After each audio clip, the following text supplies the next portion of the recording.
আমাদের মনে প্রশ্ন জাগে, কম্পিউটার কি ভুল করে? কম্পিউটার ভুল করে না। তবে ভুল তথ্য উপাত্তে আমরা যদি দিয়ে থাকি তাহলে সে ভুল উত্তর প্রদান করবে। তবে এক্ষেত্রে দোষটা কম্পিউটারের না, দোষটা যিনি তথ্য উপাত্ত ভুল দিয়েছেন তার। কম্পিউটারের কাজের ভুল ফলাফল দেয়াকে কি বলে? কম্পিউটারের কাজের ভুল ফলাফল দেয়াকে বলে গার্বেজ ইন, গার্বেজ আউট, বা সংক্ষেপে গিগও বলা হয়। কম্পিউটার প্রতি সেকেন্ডে প্রায় 2 কোটি পর্যন্ত যোগ করতে পারে।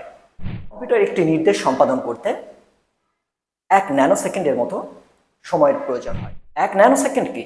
1 ন্যানোসেকেন্ড হলো 1 সেকেন্ডের 100 কোটি ভাগের 1 ভাগ সময়কে 1 ন্যানোসেকেন্ড বলা হয়। আশ্চর্যজনক বিষয় হলো কম্পিউটারের নিজস্ব কোনো জ্ঞান বা বিবেচনা বুদ্ধি নেই।